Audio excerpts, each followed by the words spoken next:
mbokk yeeg xarit yi ñoo ngi leen di nuyu tey spécialement suñu xarit ya nekk fële ca Matam tout simplement pour sargal ñi nga xamante ne bi ñoo nekk ci suñu plateau yi en tout cas seen sant yi dafa mel ne ay Haalpulaar lañu dinañ ci ñëw dans quelques instants mbokk yi ñoo ngi nuyu ñëpp di kontaan vraiment ci seen teewaay parce que saa su ne yéen a ngi seetaan li nga xamante ne mooy émission Tam Tam di fàttali nag ne yéen a ngi ñuy jot ci canal 5 bu TNT ñu ñëw ak yéen nag ci li nga xamante ne moom mooy environnement ànd ci ak suñu xarit Mariam Meng alors Mariam tey lu mu ñu indil Mariam nee na tey yaa xam dañuy waxtaane li nga xamante ne bi mooy les villes vertes en tout cas loolu danañ ci ñëw vraiment yaatal ko ak invité dans quelques instants bu ñu jógee ci loolu mbokk yi dañu ñëw ak suñu xarit Abdourahmane xam ngeen ne saa su ne ku ko gis sax gis nga ci loxo ya mën nga téye ay téere yooyu nag saa su ne lañ ciy gën a kontaane mooy Abdourahmane day ànd ak ay jeunes yu nga xamante ne bi dañuy def poésie waaye aussi dañuy def slam mu nekk vraiment lu nga xamante ne bi dinañ yaatal waxtaan bi parce que collectif u ay 30 yu nga xamante ne bi am na mbir yu ñu indi mbokk yi dinañ ci xuus bu baax a baax bu ñu jógee ci loolu dañuy ànd ak suñu xarit Del Malick dafa ñëw ak ñun ci musique d'ici et d'ailleurs lan la wax mu ne dafa am benn artiste bu nga xamante ne bi Adam Senghor dinañ ko découvrir xool moom itamit ci wàllu art boobu liggéeyam lan la mbokk yi saa su ne dañuy kontaan di am ay invité tey nag ñu ci dalal jàmm monsieur Ali Badara Sy di urbaniste waaye nag di spécialiste en développement des villes vertes waaye nag suñu beneen invité bi muy jeune écrivain bu nga xamante ne bi tey mi ngi ci suñu plateau di monsieur Thierno Abdoul Wone parce que nag y a Wane et Wone il y a certainement une histoire mbokk yi mais bon je sais pas s'il y arrivera en tout cas madame Régie dellu si waat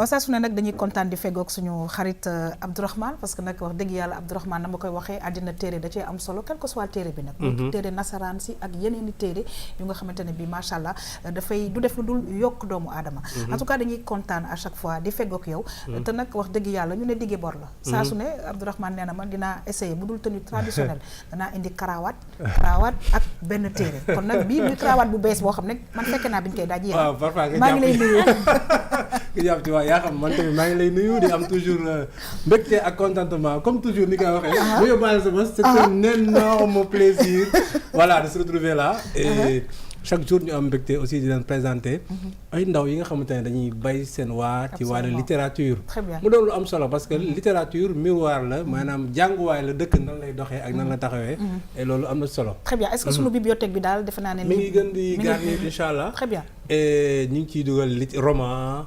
théâtre poésie slam temps yi boo seetloo poésie ak slam bari na trop dañoo lëkkaloo waaw voilà xam naa dañ koy wutal benn rayon espace boo xamante ne ñu ranger ko comme que dañoo nekk ak ay urbanistes il faut affaire yi ranger absolument voilà tout à fait boo xamante ne foofu lañ koy teg ko alors justement ñu ñëw ci li nga xamante ni moom mooy environnement di ci nuyu nag bu baax a baax suñu xarit Mariam Meng en tout cas tu le sais un plaisir comme ça de te recevoir parce que yow tamit saa su ne yaa ngi ñuy indil ay xam-xam parce que tey nag dañu ñëw ci li nga xamante ne bi faaw ñu waxtaane ko bu baax muy ville verte jërëjëf yaa xam le plaisir est énorme aussi bu ngand sax merci beaucoup ñu ngi kontaan bu baax tamit feggoo bi ñuy feggoog yow aussi bu baax ak Abdourahmane ak ñëpp tey li ñuy wax yaa xam moom mooy ville verte ville verte nag suñ ko waxee maanaam verte bi rek dafay wane ci lan lañ jëm maanaam ci mbirum dëkkuwaay ci mbirum garab yi ci mbirum CO2 lañ jëm très bien parce que tey suñ nee ville verte rek mooy dëkkuwaay nit ki mais dëkkuwaay nit ki dafa am ay anam yoo xam ne noonu la war a mel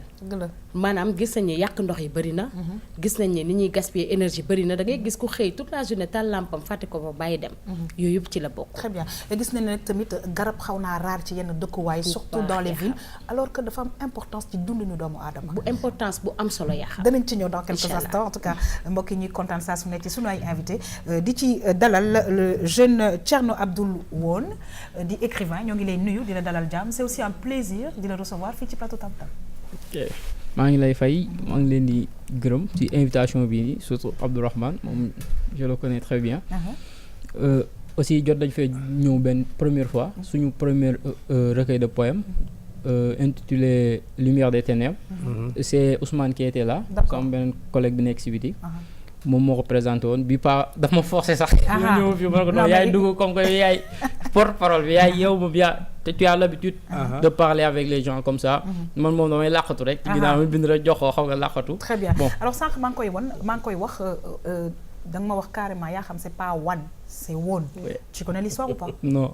D'accord, ok. On demandera. peut-être à madame Guèye Maymouna Sy en tout cas mbokk yi ñuy dalal jàmm bu baax a baax monsieur Ali Badara Sy maa ngi koy wax sànq di urbaniste waaye spécialiste en développement des villes vertes monsieur Sy ñoo ngi lay nuyu di la dalal jàmm bu baax a baax di kontaan si sa teewaay fii ci émission Tam Tam. merci Yakham si invitation bi. merci madame Mbengue si invitation bi kontaan naa trop nekk ak yéen. très bien laata nag may xuus parce que léegi ñu ñëw ci environnement peut-être rapidement nga faram fàcceel ñu urbaniste mooy lan. urbaniste moo koo xam ni mooy tabax dëkk yi. mooy defar dëkk yi mooy xalaat tamit ëllëgu dëkk yi. alors nga spécialisé wu nag justement ci développement des villes vertes mbokk yi ci loolu la ñu jëm ci environnement ànd ci ak suñu xarit Marième Mbengue ñu dem xool lan la ñu indil ci li nga xamante ne bi mbokk yi mooy les villes vertes ñu dem xool yaatal waxtaan.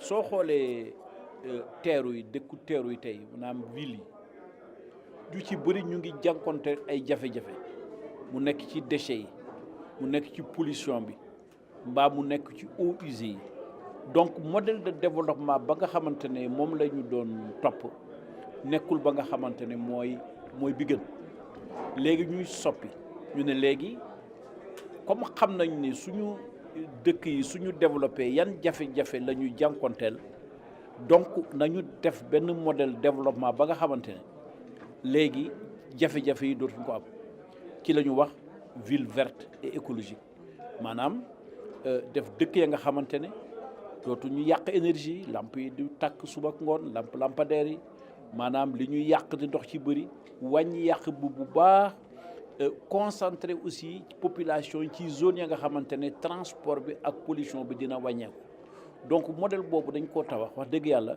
te mu méngoo ak bëgg-bëgg yi ndax déchets yi par exemple soo ko jëlee rek dafa nekkoon coono bëri mais modèle bi ñuy tabax ni dafa nekk modèle ba nga xamante ne déchet dootul nekk dootul nekk problème day nekk benn opportunité ndax déchet dañ koy transformer def ko matière organique ba def ko leneen la nga xamante ne dina amal njëriñ askan wi. xam nga dëkkuwaay réew tax nuroo réew kaw ndax réew tax jafe-jafe dafaa yomb gis nga tey Dakar nu mu demee jóg dem dox sa soxal képp jafe la nga dolli ci problème mu cet gi problème mu tuur mbalit mi problème mu électricité bi problème ndox mi loolu yëpp ci dëkk dañu seetlu dafa metti lool ci réew tax yi jiyaay ñoom dañuy yëngu ci lépp lu jëm ci wàllu dëkkuwaayu nit ak jaww ñu dem ba taxawal mébét mooy projet bi ñu ko tàmbalee def ko ci ñetti dëkk yi nag dañu doon seet ba xam liñ ci yéene ndax mën naa am muy Tivaouane di Kolda ak pôle urbain Diamniadio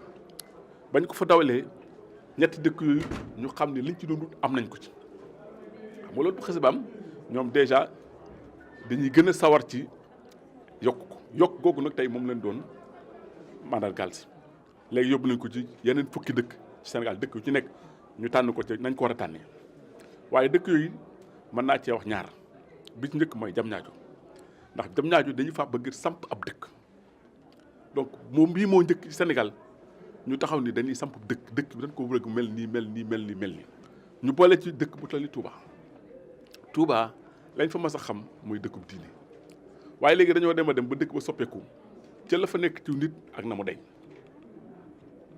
ndax fi ne Touba boo ko seetloo ginnaaw boo ko jógee Dakar nekk ci nit Touba nekkaatu ci beneen dëkk na mu yaatoo tam beneen dëkk yaatoo wuñu donc boo demee ci Touba ci quartier yi gën a yaatu gisuñu fa bu baax la tax ñu mën ni ci état bi lañ bokk manqué nañ ndox manqué nañ électricité manqué nañ fajukaay loolu nag xëy na état bi am na ci responsabilité mais tegu leen ko ndax bu fekkee ne état bi na mu programmé woon ak nañu war a dëkk état fu mu leen di dëkk fa boo ñëwee da nga fekk la mu fa war a fekk donc ñoom dañu ñëw dëkk fa te état bi yëg ko waaye terewul nag la ñu war danañ ko fa def ndax président Macky Sall ba fi nekk ba léegi ku ne gis na ko li mu def ci Touba ci luy tax nit ñaa mën a nekk muy yoon muy assainissement autoroute Ila Touba bi mosuñu ko xam ci histoire du Sénégal.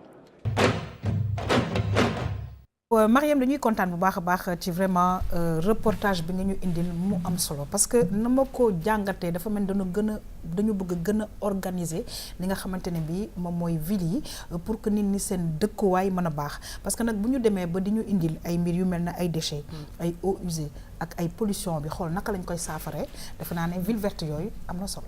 yaa xam ville verte yi am na solo trop parce que bu ñu nee ville verte développement la ñuy wax mais développement dafa am ay anam yoo xam ne moom lay àndal.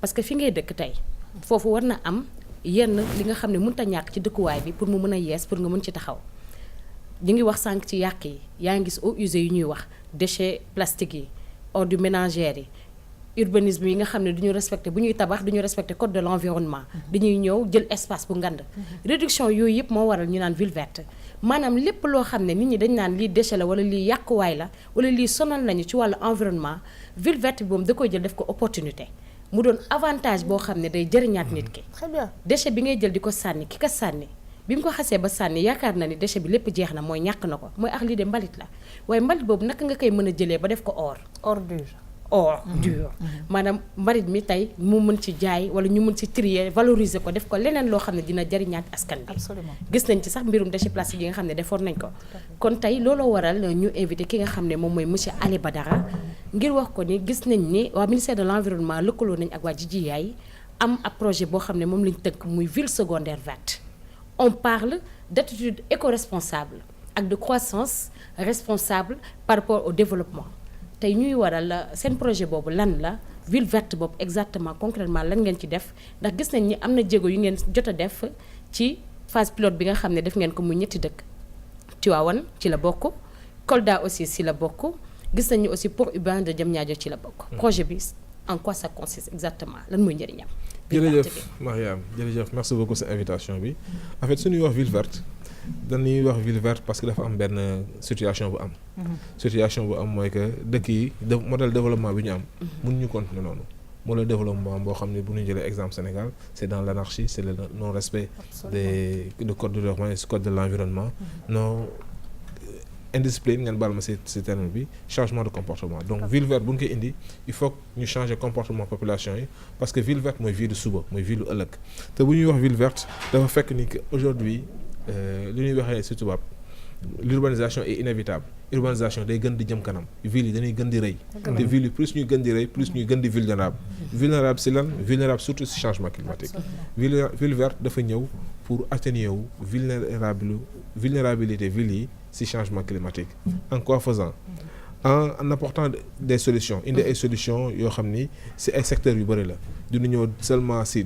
question wu déchet du seulement jëmbat garab du seulement defal ay espaces verts mais c'est transversal parce que bu ñuy wax ville verte on prend la ville dans toutes ses composantes dañuy wax wàllum eau énergie dañuy wax wàllum occupation du sol wàllum gestion des risques wàllum transport surtout ak wàllum déchets gis nañ sax wàllu boobu ci wàllum transport aussi monsieur Ali Badara principal objectif ville verte c'est réduire CO2 yi te gis nañ ni transport bëri nañ pollution yu bëri yoo xam ne ñu ngi ñu koy indil loolu yan jéego ngeen ci jot a def dans les villes vertes normalement système de transport bi dafa war a articuler aussi système transport collectif surtout le transport de masse Sénégal am na ay projets yu mel noonu yoo xam ñoo ngi ñëw ñoo ngi wax BRT ñoo ngi wax TER yooyu c'est des systèmes de transport de masse parce que dans les villes vertes indicateurs yu ñuy définir da ci bokk ni population yi war ñu utiliser lu bëre seen voiture individuelle fii Sénégal commencé liggéey lu muy njëkk xalaat mooy jënd oto boobu nag mooy suñu problème mais su fekkoon am na transport boo xam ne c'est un transport collectif ku nekk gis na ci boppam ku nekk mën na ci dugg te du am benn problème loolu moo gën pour ville verte yi boo demee ay Europe boo demee Danemark Norvège wala nga dem France transport en commun yi ñi dañuy bàyyi seen oto pour jël transport en commun parce que c'est confortable c'est rapide et c'est propre wala vélo parce que ville verte normalement c'est un système qui doit être articulé autour de systèmes de transport collectif mais également autour des systèmes des modes doux de transport alors man bëggoon naa xam au Sénégal fan ngeen ci toll est-ce que par exemple tey mën nga ñu indil benn exemple ville verte bu nga xamante ne bi teg ngeen ko ci raay yi et voilà vous avez espoir que ça va bien se passer actuellement ñoo ngi appuyer le gouvernement sur 3 villes pilotes d'accord à partir de 2018 c'est 10 villes pilotes c'est 10 villes mais avant ngay def ville verte da ngay njëkk def stratégie da ngay njëkk planifier parce que li suñu problème ñun Sénégal mooy on fait du pilotage à vue au lieu ñu ñëw réfléchir su ñu ñuy demee dañuy ñëw rek dem après dañuy remarquer dina am problème donc ñun li ñu njëkk def mooy développer stratégie bi mooy lan mooy fan la ville bi bëgg dem en 2035 parce que horizon bi dañ koy articuler ak tamit lu état bi daf mooy horizon PSE donc ville yi ville pilote yi lan mooy fan nañ bëgg yàgg en 2035 pour nekk ville verte.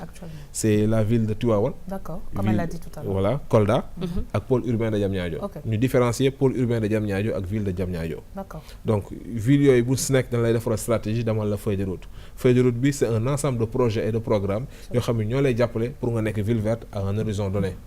te si biir programme yi ak si biir projet yi les principes de développement durable dañ koy dugal maanaam tout ce qui est économie ville verte ñëwul donc pour jëmbat ay garab wala pour tabax ay kër ville verte day xool population bi nan la mën a jëlee en compte si développement dëkk bi. nan la mën créer ay emploi nan la mën créer ay espaces yoo xam ni ñii dinañ mën sukkandiku dinañ mën a féexlu parce que bu ñuy wax ville verte ville ëllëg na ñuy wax waxuñu ville tey donc exigence population yu tey ak exigence population suba du benn. et puis surtout anticiper sur croissance démographique. Voilà. Parce que Sénégal bi ñu jël indépendance 3 millions la ñu woon. maanaam mënoo ñëpp ñu ñëpp xayoon nañ ci Dakar. Sénégal waaw léegi on est à 15-16 millions. Oui. En 2035 on sera à 30 autour de 30 millions. Parce que population sénégalaise day doubler tous les 25 ans. loolu yéen naka ngeen ci bàyyee xel parce que il faut mu amaat yeneen villes yu rëy yu ñu mën a aménager. na ngeen jëlee données yooyu. ñun par exemple bu ñu ñëwee si benn ville. bu ñuy def diagnostic bi. dañuy def lu ñuy woowee diagnostic prospectif diagnostic stratégique. du ñuy xool seulement situation ville bi.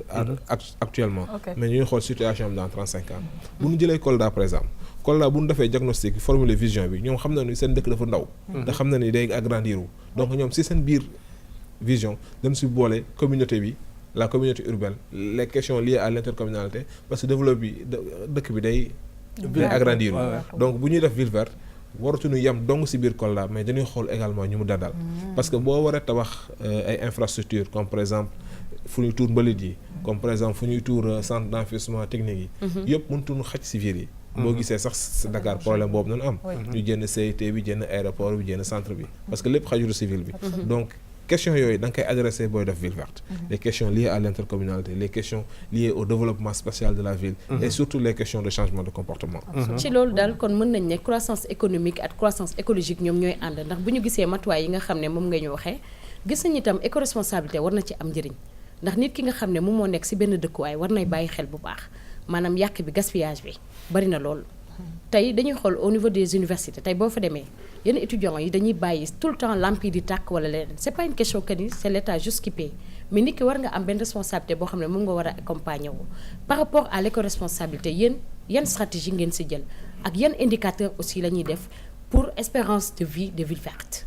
question bu important nga posé su ma koy résumé mooy wàllu changement de comportement il faut que ñu changer ñu ñuy dundee il faut que ñu changer suñu comportement yi parce que ñu ñuy doon dundee en l'an 2000 warul nekk ñu ñuy dundee en 2020 wala en 2025 parce que il faut qu'on soit responsable. Absolument. Il faut qu'on puisse économiser les énergies les ressources de façon générale parce que ville verte boo ko déggee warul nekk ville boo xam ni day tàlleeku rek di dem. D'accord. parce que buy tàlleeku di dem mi ngi tàlleeku ci ay zones économiques yu ñuy woowee ay fu ñuy defee agriculture.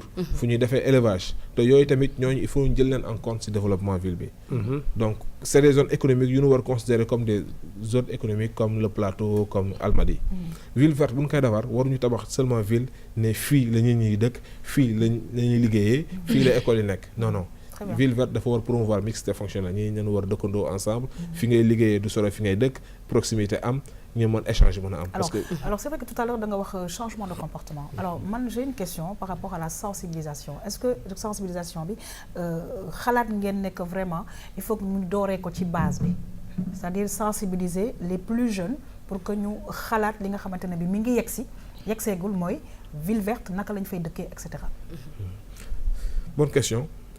Normalement changement de comportement bi ñëpp la concerné muy mag xale ak ndaw mais dafa am benn canal booy jaar canal bi mooy peut-être les enfants pour que ñoom ñu mën éduquer seen parents yi parce que parents yi souvent tamit ñoom ñooy gën di yàq donc changement de comportement bi du seulement population bi mais changement de comportement bi état bi ci la bokk. D'accord. C'est-à-dire il faut que PM dañu war réformer parce que pour la ville verte il faut que réformer tu réformes les mentalités mais tu réformes également les politiques. Absolument. De manière à ce que ñu mën a parce que ville verte day transformé wu boo jëlee question inondation yi ndoxu inondation yi dañ ko war a mën di valoriser parce que ndox dafa am njëriñ. mais pour valoriser ko il faut que mu am ay systèmes yu permettre valorisation boobu dans les villes. Absolument. donc façon bu ñuy tabaxee dañ ko war changer. te loolu dañ ko war changer aussi bien si mentalité nit ñi dañ ko war changer si pour que état yi mën réformer mais dana war dugg sax dans les cursus scolaires. dem université jéem a changer. xool nan lañ koy dugalee ci enseignement bi parce que ville verte dafa ça appelle aussi de nouveaux métiers et métiers yu bees yu juddu. métiers yu bees yoo xam ne peut-être on n'est pas encore préparé. il faut que aussi ñu aider le gouvernement. à ce que dans les curricula de l'enseignement ñu mën se intégrer. Très bien. ces nouveaux métiers. Alors on va terminer Marième. d'accord yaa xam jéego yi gis nañ ni bëri na parce que même bu ñu gisee au niveau mondial gis nañ ni aussi Colombie Bogota gis nañ ni dafa am sax taxe sur l'essence maanaam loolu dafay diminuer consommation yi ñu xool Brésil 70% des habitants ñoom des voitures publiques la ñuy jël kon mu doon ay jéego yoo xam ne loolu yëpp day accompagner comme dans les grandes villes vraiment mu doon ay jéego yoo xam ne tamit war nañ di bàyyi xel ñun ñëpp ci ville verte yooyu parce que njariñ bi am na solo lool am na solo lool ville verte c'est l'avenir ville verte mooy sunu ëllëg donc ñëpp dañu war am dans à l'esprit que yàq bi dafa jëy yàq bi waratuñu yàq énergie waratuñu yàq ndox waratuñu yàq suñu ressources yi parce que ñun moomuñu ko dañu ko denc pour suñu doom yi ñëw. très bien pour que nag xale yi mën cee am tuuti. tout à fait. en tout cas ñu ngi lay remercier bu baax a baax Marième. waaye tamit mbokk yi di remercier suñu invité ma fàttali muy monsieur Ale Badara Sy di urbaniste waaye spécialiste en développement des villes vertes mbokk yi ñu am yaakaar ne que vraiment ville verte yooyu dana yaatu ci biir Sénégal parce que am na njëriñ ci population bi comme ni mu ko waxee day générer aussi ay emploi waaye tamit si santé nit yi ak ci vraiment lëkkaloo bi nga xamante ne nit ñi war nañ ko lëkkaloo yaakaar naa ne dana baax ak transport yu bees yi parce que je pense que war nañu mën a yegg ci transport yu mel na bon je vais pas dire métro peut-être mais on peut mën nañu am yeneen yu nga xamante ne bi dina aider vraiment les populations un dernier message. ville verte du ville bu ñu copier-coller. c'est pas parce que am na loo xam ne xew na Europe réussir na Europe ñu war ko def fii. villes yi dañu war répondre à leur réalité et à leurs besoins. tout à fait en tout cas ñu ngi lay remercier mbokk yi ñu xuus nag ci émission tam-tam ñëw ak yéen ci li nga xamante ne bi moom mooy littérature ànd ci ak suñu xarit Abdourahmane dafa ñëw ñun tey ci des cris et d'encre muy benn nouveau recueil de poèmes bu nga xamante ne bi ak Slam dañ ko publier collection wu 30 artistes conteurs ak ay orfèvres nu ñu koy waxee du verbe donc dañ ciy gis vraiment jeunesse bu engagée mbokk yi ñu dem xool vraiment sujet bi dellu si waat.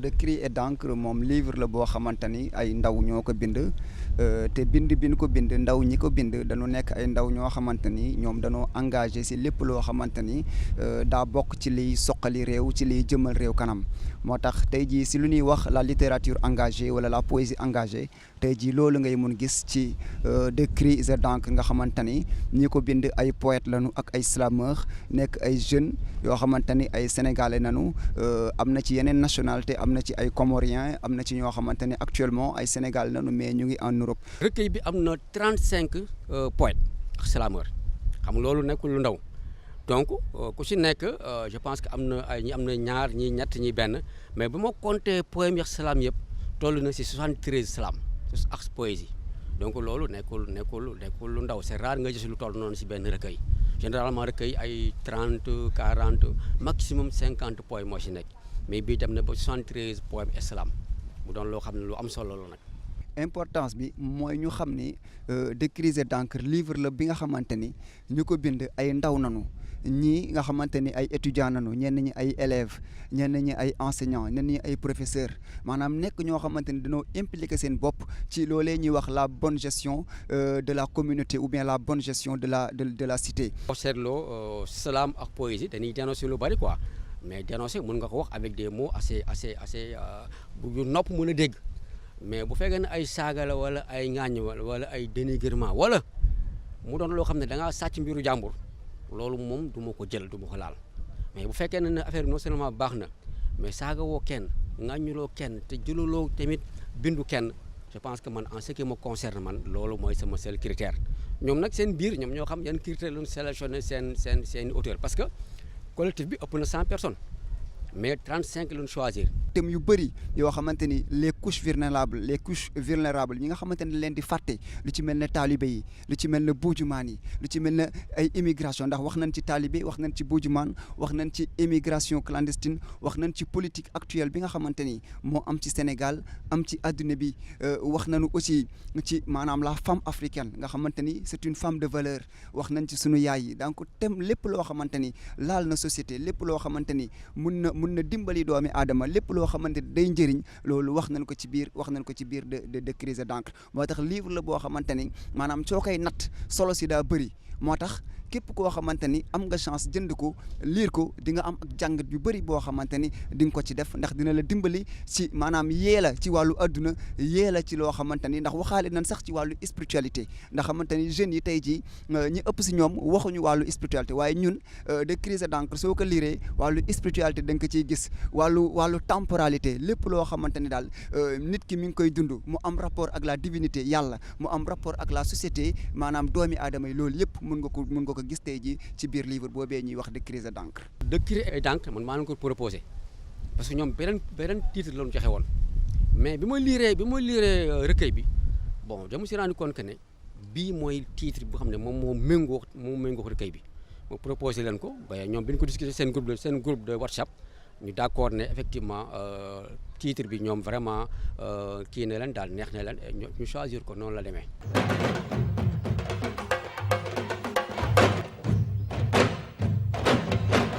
waaw ñu ngi nag vraiment di ci nuyu Fara Ndiaye sànq maa ngi koy wax macha allah très engagé alors sànq ñi ngi wax 30 mais c'est de 30 peut-être à 35 artistes yi nga xamante ne bi dajaloon nañu def quelque chose comme 73 sànq vraiment ki leen encadré mi ngi koy wax slam et poésie. Mais Abdourahmane, ce qui est important c'est que ñu ngi vraiment sentir engagement bi et je pense que bu ñu defee peut-être benn lëkkaloo ak ñi nga xamante ne bi moom la ñu doon waxtaanee sànq je pense que engagement boobu su yegsee ak jeunes yi je pense que defar ville verte aisément on va le faire. Effectivement wax nga dëgg yaa xam parce que lëkkaloo bi lu war a mën a nekk la lu war a mën a am la waaye bu ñu fàttali aussi surtout que ne slam poésie urbaine la maanaam ci dëkkuwaay yi ci taax yi la juddoo et ci lay nekk moo tax boo ko dégloo wala boo ko liiree parce que léegi lu ci ëpp man la ma waxtaan sànq slameur dañuy commencer di bind. Alors mais slam au départ c'était pour être déclamé maanaam da nga koy wax nit ñi dégg ko. boo ko déggee donc boo ko dégloo li ñu ciy wax mooy li nga xamante ne moom mooy xew ci suñu biir taax yi. Exactement nga xamante ne moom la jeunes yi di dund. mun na doon problème mu délinquance. mun na doon problème mu waaw voilà mun na doon problème mu talibé. mun na doon et cetera. yi nga xamante ne problème inondation problème environnement et cetera donc.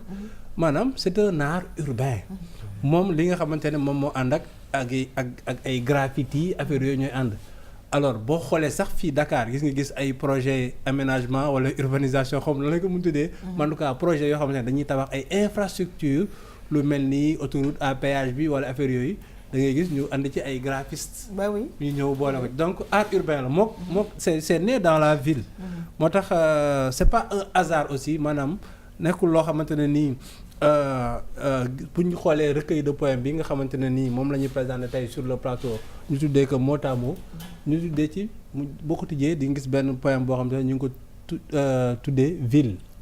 waaw voilà d'accord. auteur bi tuddee ko Mangasa tuddee ko donc ville maanaam ville VILES. ville VI2LES maanaam ville yi nga xamante ne nii maanaam nekkuñu ci ay normes quoi. Alors. Recueil de poèmes yi boo xoolee Dakar fi mu nekk nii slam bi comme ni ko jeunes yi di waxee dafa jax maanaam y a beaucoup de slameurs. y a beaucoup de jeunes slameurs. waaw entre parenthèses nga baal ma sànq dama doon xool. ci voilà ci internet bi tout ça. ma gis ne que dafa am benn slameur. je pense qu'il doit être congolais ou zaïrois. mais da nga gis salle bu mu nekk. et je vois mag ñi nga xamante ne bi personnalité yi toog di ko déglu. mais donc slam au Sénégal et partout dans le monde. je pense que dafa jël benn bon. bu nga xamante ne bi voilà ils sont très écoutés maintenant. oui sam samedi passé lañ doon def championnat Sénégal slam fële ca Goethe Institute mais salle bi kenn xaju fa woon quoi. donc foofu lañ désigné d'ailleurs ki nga xamante ne moom mooy représenté Sénégal fële ci coupe du monde slam. muy Alfarouk ñu koy nuyu au passage xam naa ne dañ am benn jour occasion andi invité ko fii mais c'est un excellent slam. c'est un poète et puis bon voilà. muy doon loo xamante ne boo leen dégloo jeunes yi dañuy wax seen mbëbët à travers li nga xamante ne nii moom la ñuy dundoo. alors ci biir ville yi puisque ay jeunes ville lañ ay jeunes donc ci dëkk bi lañ dëkk. alors les écrivains de la meute moom mosu lañ fee dalal. ñu njëkkoon a génne seen benn recueil de poésie et slam. ñu tuddee ko Lumière des ténèbres. tey nag ngeen ñëwaat tuddee ko mot à mot maanaam mot MOTS ak mot MAUX. alors tout à l'heure ñu ngi doon wax sànq ci importance su titre bi nga xamante ne moom mooy accompagner œuvre. alors seen œuvre bi yéen d'abord ngeen wax ma seen coalition bi ngeen tuddee ko les écrivains de la meute. ak nan ngeen titre bi nan la leen dikkalee. avant ñoo ñëw ci contenu ouvrage bi. titre ban les écrivains de la meute ou bien. titre les écrivains de la meute. Voilà. Surtout ak mot à mot aussi. Bon. Pour en venir aux écrivains de la meute. moom laa expliqué sànq. joroon nañu ko fi expliqué sax tax fu ñu dem ñu laaj ñu ko ndax meute bi. à chaque fois bu ñu nee meute dañuy yaakaar ni meute de loup boo xam ni day génn saccagé. ou bien parler des trucs yoo xam ni. c'est pas décent du tout. affaire yooyu noonu. En fait, les écrivains de la meute, groupe d'amis là. D'accord. On était au lycée, Ousmane, Djibi Fall et d'autres amis. Nous avons publié quoi, dinañ bind mais daawuñu publier, beaucoup de publier. Okay. On s'est dit en 2012 ko xam Sénégal xam ni 2012 metti woon na. peut-être surtout suñu bon ñu doon def bac waroon def bac année boobu noonu. daawuñu jàng da ngay dem professeur yi tëj.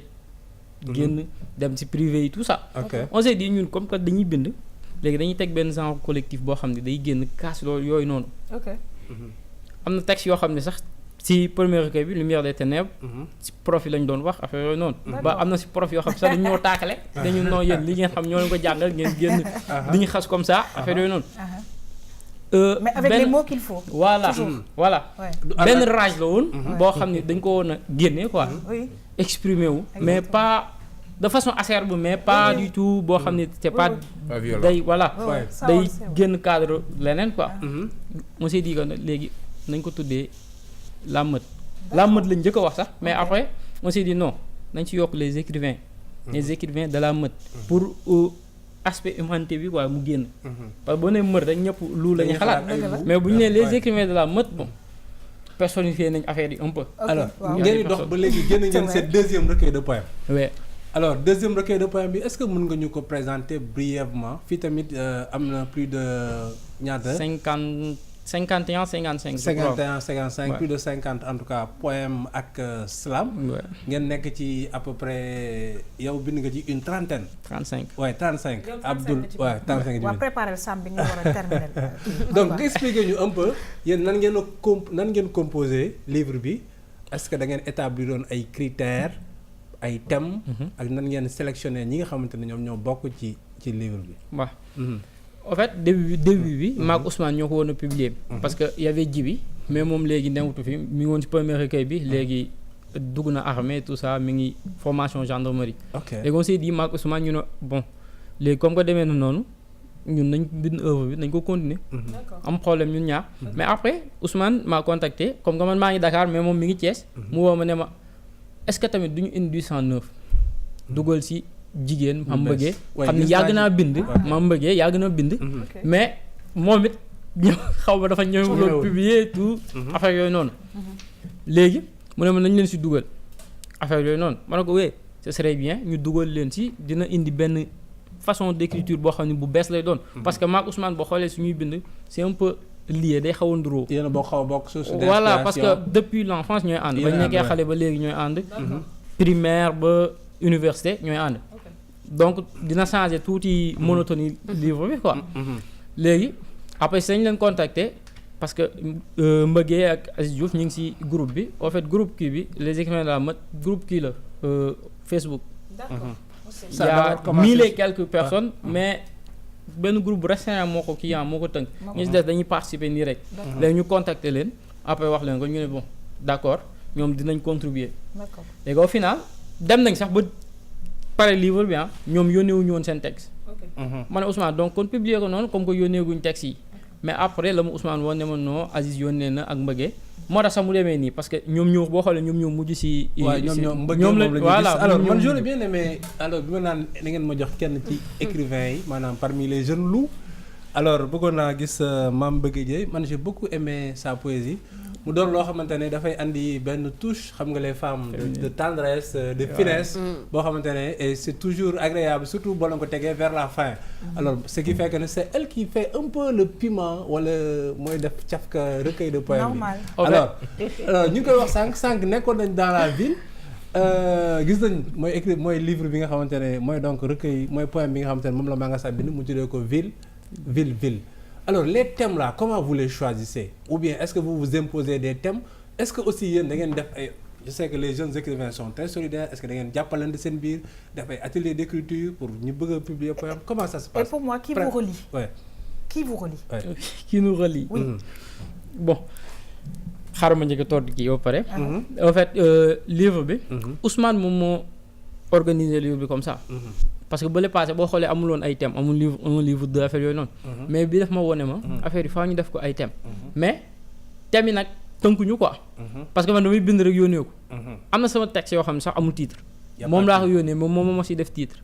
Ousmane il corrige. samay texte dama ko yónnee des fois moom moo koy corriger. moom moo koy wutal titre et tout ça.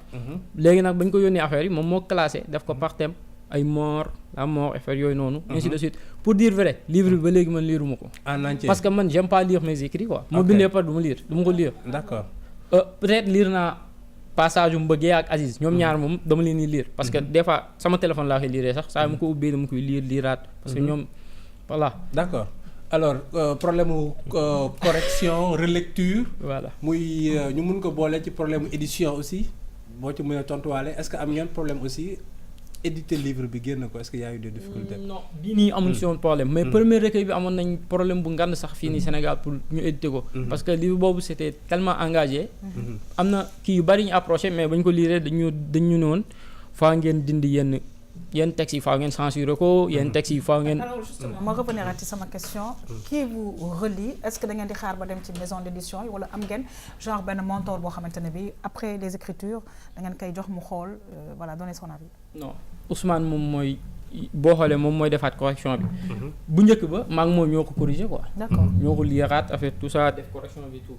mais bi Ousmane moom moo def liggéey bi yëpp après. d'accord Mangasa oui. alors moi je vais oui des écrivains de la meute. très bien alors monsieur Sy. gis nga léegi c'est vrai que dañu doon wax poésie léegi gis nga slam bi ampleur bi nga xamante ne bi am na ko. et on sent l'engagement des jeunes. Je pense que c'est une très bonne chose c'est une façon de leur donner la possibilité de s'exprimer bu wax seen bëgg-bëgg te booy lire bu baax ñoom seen bëgg-bëgg je pense que war na mën def programme politique parce que aussi ñoom seen ëllëg dañuy wax am nañ vision daal am nañ vision dañuy wax seen souffrance mais wax seen ëllëg je pense que seen ëllëg boobu buñ ko sukkandiku mën na leen defaral lu mën a répondre à leurs préoccupations. Très bien alors Mariam mais oui l'urbanisation ak culture urbaine ñoo ànd. Le rap est né dans les ghettos. Et ghetto problème manque d'urbanisation. Tout à fait. Et il a parfaitement raison.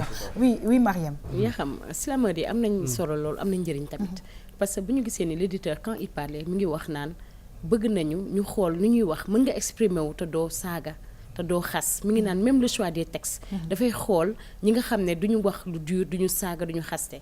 mooy ñi ngi jàng yaraale xale yi ci biir. parce que ku bind benn message boo xam ne xam nañu lii message bi rafetul ci déggin. rafetul ci gis-gis. parce que mën nga laal góom. te doo ko xool yenn xol yu doy waar yooyu. loolu tam lu am solo la parce que le choix des textes. ça éduque les enfants. tout à fait alors li ma gën a neex nag Abdourahmane ak monsieur Wone ci islam bi mooy c'est aussi notre façon d'aider peut-être les jeunes ñu dugg ci littérature tout simplement parce que peut-être am na ñoo xam ne tayal nañu lire mais non vous les invitez dans des soirées yu nga xamante ne bi voilà à la limite ñi ngi dégg li nga xam ne li ngeen di wax et je pense que bokk na tamit ci lu nga xamante ne bi vous touchez bien voilà. D'ailleurs dañu doon def ay tournées sax jot nañ fee dem Ndayane et tout chaque année dañ ko bëgg a def léegi programme dem nañ fi Ndaayaan animé fa ay atelier d'écriture ak Taïba ak tout ça dañuy woo sax si yeneen villes yi dañ fay dem des fois voilà ñuy dem di animé foofu ay atelier d'écriture slam et tout Thiès nañ ko njëkkee mais après dañ ko bëggoon yaatal si yeneen voilà. Très bien, alors on va terminer. Oui, ça permet comme ni nga ko waxee nii porte d'entrée à la littérature. Absolument. Parce que beneen am na texte yoo xamante ne soo ko dégloo da ngay am envie lire ko. Alors aussi yeneen langue nationale yi parce que boo demee ci slam mooy léegi dañuy slam en Ndiago, Joola, Wolof, etc. Donc c'est très bien. Alors ma ñëw ci liggéeyu promotion bi na ngeen def pour promouvoir lii bi est-ce que c'est disponible sur les réseaux sociaux wala et cetera comme que moo toll ak seen jamono. Ouais. Promotion boo xoolee si plus si côté Facebook la. si rajo yi. Socrate. moom presque moom mooy def promotion livre bi. déjà présentation bi sax moom moo ko def à Thiès. bañ ngay def fële na le. salle conseil départemental bi. Mais en tout cas vous êtes d'accord aussi que RTS2 mi ngi contribuer ci voilà. promotion bi. D'accord. Très bien en tout cas ñu ngi leen di souhaiter vraiment bonne continuation. aussi l'auteur l'éditeur waaw moom moo édité beneen livre boobu sànq tamit. D'accord. monsieur Badji. Très bien. voilà moom moo édité waat livre bi. D'accord en tout cas il croit en vous. Ouais. Et je pense que Sénégal dañu war a croire en sa jeunesse. parce que defe naa ni moom mooy l'avenir de demain. En tout cas on vous souhaite vraiment bonne continuation te nag slam yi fekkee naa ay soirée slam mais c'est magnifique. Voilà mooy divertissement boo xamante ne bi on peut y aller avec les enfants et tout ça et écouter c'est très bien pour la culture générale. ñu ngi leen di gërëm di leen sant bu baax a baax mbokk yi ñu ñëw ak yéen nag ci musique d'ici et d'ailleurs ànd ci ak suñu xarit Del Malick tey ñu àndandoo dem xool benn artiste bu ñu duppee Adam Senghor ñu dem mbokk yi dellu si waat.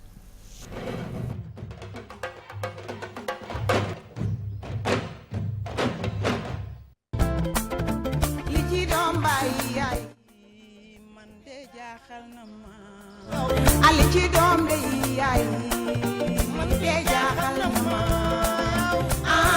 doomu baay doomu ndey seetoon naa la. Asalaamaaleykum waa mbokk yi ñuy seetaan man la Adam Senghor maa ngi fii RTS 2 ci seen émission Tam Tam. man mu jiw ma doom baay lu baax laa la yéene. Adam Senghor mi ngi dëkk Yaraax Tableau Ferraille mais nekk doomu séeréer ñoomin ka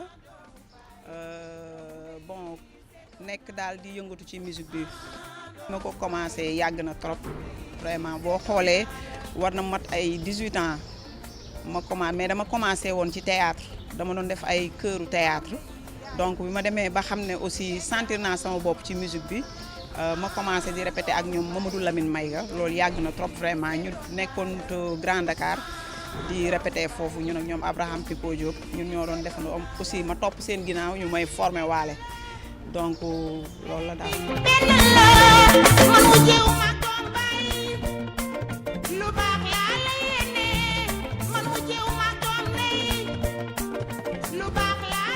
may aborder ci album bi.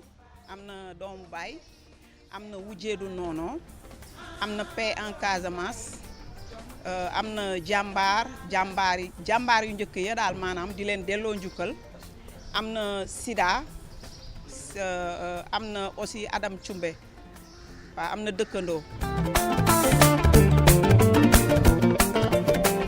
sama taxawaay ci musique sénégalaise maa ngi ciy bay daal sama waar ci ni ma ko mënee daal. metti na trop nag fii ci musique Sénégal pour nga pousse daal pour mën a taxaw mais man daal maa ngi jéem di bay sama waar pour mën a sori daal ci musique bi. may dem ci festival yi ci Europe bi dëgg la jural na ma lu bari parce que benn festival boo ci dem di nga dem ñu proposé waat la beneen festival donc ba nii may wax ak yow nii am na festival yoo xam ne maa ngi ko war a def waaw.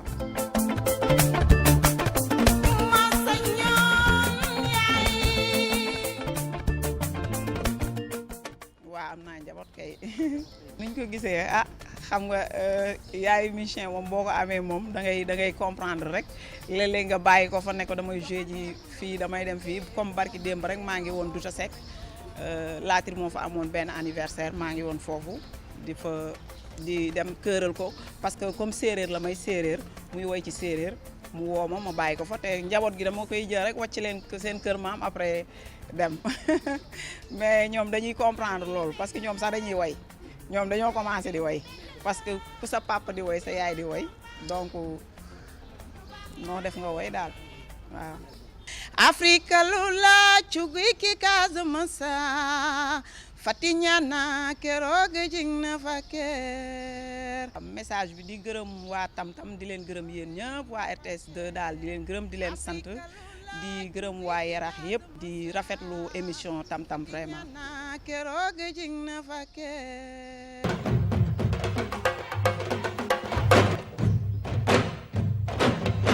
mu doon nag artiste chanteuse Adam Senghor alors monsieur Sy sunu artiste bi dafa mel ne ku ko jàppale dina mën a dem de elle a une très belle voix. c'est vrai neex na trop. peut-être que musique bi la war singulariser parce que léegi booy déglu musique Sénégal day mel ni musique yëpp a nuroo. exactement mais elle a une très belle voix. monsieur Wone. waaw comme li mu wax rek mais man moom foruma ci côté. yii nii man rap ak yooyu laa ëpp may déglu waaw. d'accord c'est la jeunesse. alors Abdourahmane sànq maa ngi koy wax c'est vrai que. c'est des artistes yi nga xamante ne bi RTS 2 saa su ne daf leen di fësal. tout simplement parce que ñëpp ñoo am droit nag vraiment ñu wane leen. RTS 2 Tam-Tam mu ngi ciy jàpp mais ñu gis nag ne que vraiment la voix est là. donc peut-être que comme tous les artistes il y a encore des choses à faire. mais je pense que comme ni ma ko waxee sànq ku ko jàppale dina mën a def. oui effectivement ku ko déglu mooy xam na ne yàgg na way am na maturité bi. et puis que way lu bokk ci moom la quoi. donc moo tax voix moo lay gën a moo lay gën a frappé. comme ni ñu ko waxee bëgg nañu aussi dégg yenn sonorité surtout suñu sonorité traditionnelles yi séeréer et cetera alors loolu moom la ñu war a gën a mën a fësal parce que mooy suñu richesse. très très bien mais c'est une fille boo xam ne et puis c'est une battante. exactement femme la avec des enfants et puis n'empêche alors nee na su amee concert day jël xale yi yóbbu ci maam yi. donc tout ça. ba waaye ne aussi mënoo def carrière au Sénégal te famille bi du ci jàpp quoi. absolument loolu c'est important. alors Mariem mu nekk aussi benn voilà problème bu nga xamante ne bi jigéen ñi nekk ci ay artistes. ñoo ngi koy dund mais comme ni ñu ko waxee tu vois on reste avec nos valeurs mën nga yóbbu ci maam mën nga yóbbu ci voisine et cetera on reste au Sénégal quoi. yaa xam ne situation bu métti la. ndax ñun liggéeykat yi sax léeg-léeg dañuy daj. di nga am njaboot gi war a dem bàyyi leen toog ci plateau bi ba yenn waxtu yi. ñoom ñooy gën a métti la parce que peut-être que ñoom yenn heure bu nekk war nañ ko mën a wàcc war ko mën a bàyyi. mais mu doon bu ñu amee compréhension ak ñi ñu nekkal bu dee ay borom kër wala bu dee seen i njaboot wala seen i famille. doon na loo xam ne dina leen gën a jàppale. parce que la femme je vois que ni elle a une belle voix. voix am neex na mais macha allah suy woy cosaan gëm naa ne dina gën a neex ci séeréer. absolument tu as parfaitement raison donc Adam Senghor mbokk yi nag ñu jeexal émission bi ak vue sur la toile.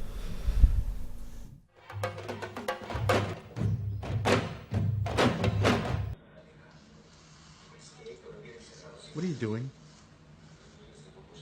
You lost your mind. Why are you moving that?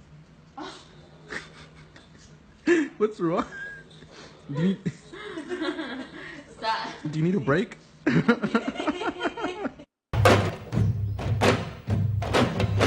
ok mu doon sunu vue sur la toile monsieur Sy lan nga gis ci vue sur la toile bi. coono jigéen non c'est-à-dire que ñun ñoo leen mën a expliquer c'est pas évident. non mais nous on vous comprend. c'est vrai on vous comprend vraiment. parce que da ngeen di liggéey boo leen nekkee liggéey bi yaa ngi si téléphone bi di woo minaan bi. di woo xale yi boo leen ñëwee doo leen toog nekkat si waañ bi. exactement ci xale yi ci borom kër gi ci macha allah. mais yàlla na leen bindee noonu. te tam dinañu fay de bu baax incha allah en tout cas mbokk yi may fàttali nag suñu invité monsieur Alé Badara Sy di urbaniste waaye spécialiste en développement des villes vertes peut-être ñu bàyyi la nga lancer un dernier message par rapport à ça et surtout nag vraiment même bu dul ville verte yi sax ñu góorgóorlu ci vraiment di économiser parce que pour ñun la tout simplement. tout à fait changer suñu comportement changer suñu nekkin. moom suñu wax changement comportement ñëpp la. di wax ni tamit fi may liggéey muy l'Institut mondial pour la croissance verte ma représenté leen fii. ñoom dañuy ñëw seen dana am programme boo xam ne dañuy dem si ay villes yu bees 10 villes yu bees. bu si njëkk mooy Touba. am na Diaobé am na Mboro. am na Cap Skirring. Kédougou Kidira. donc bu ñu ñëwee ñun dañuy jàppale villes yi pour ñoom ñu intégrer loolu. pour changer leur façon de planifier. leur façon de gérer leur ville. donc dañuy organiser ay forums sur l'avenir de ces villes. woo population yi ñëpp ñu joxe seen idée ñu joxe seen aspiration. parce que nouvelle façon de planifier la. planification boo xam ne ëllëg lay xool. mais xoolul tey dong dañuy xool ëllëg laaj population yi ñoom nan lañ gisee seen avenir d'ici 2035. nan lañ ko bëggee. léegi ñun en fonction loolu. dafay étude. ñu indi sunu xam-xam bu ñu yàlla may. indi sunu ay experts pour jéem leen accompagner si loolu. Très bien. ba pare suñu paree loolu ba identifier projet yi ñun financement nañu indi suñu raison d'être ñun en fait Institut mondial pour la croissance verte mooy appuyer gouvernement bi ak collectivités locales yi pour mobiliser des financements verts. pour appuyer leen pour par exemple tabax ay décharges fu ñu tuuree mbalit yi. tabax ay stations d'épuration indi yeneen outils yu bees. loolu mooy suñu liggéey. te incha allah yàlla ñu ngi ñaan yàlla ak accompagnement gouvernement yi boobu ba léegi nag gouvernement bi ñuy jàppale bu baax a baax. d'ailleurs moo ñu logé au niveau du ministère de l'environnement mi ngi si jàpp bu baax. te incha allah ça va réussir. en tout cas ñu ngi leen di souhaiter bonne continuation. merci beaucoup sunu beneen invité ñu ngi koy gërëm di ko sant bu baax a baax monsieur Thierno Abdoul Wone, écrivain, slameur. Ñu ngi lay remercier, ça a été un plaisir. Et puis géographe. Ah, très bien. Et champion du Sénégal de Jiu-Jitsu. De Jiu-Jitsu, self-défense. Self-défense. Ouais. D'accord, ok. Loolu beneen affaire. Léegi ñu bàyyi la nga tàggoo. waa kii fu mu jeexalee lay tàmbalee rek nee na gouvernement bi ngi leen di jàppale ci côté boobu noonu mais ñu nit soxla woon nañ appui gouvernement bi. vraiment parce que bari na écrivain yoo xam ne ñi ngi bind. mais mun ñu publier. Très bien. parce que jàppale wu ñu maison d'édition yi fi nekk. pour ñu publier. En tout Voilà. cas yéen moom dinañ leen jàppale parce que yéen a ngi koy waxee fa ngeen ko war a waxee. En tout cas bonne continuation. Merci beaucoup. Ok, merci beaucoup. Monsieur Wone ñu ngi remercier suñu xarit Abdourahmane. Merci cravate bi rafet na. Merci beaucoup. lañ ciy jëlee baax na. Merci et voilà on te retrouve la semaine prochaine. Oui, merci beaucoup. Di nuyu ñi nga xamante ne ñoo ñuy seetaan di leen gërëm et puis di nuyu ñi nga xamante ne ñoo may jàppale ci liggéey bi. ma commencé ci par Khadija Konaré Ndiaye. ñu ngi koy nuyu Khadija waaw ñu ngi koy nuyu.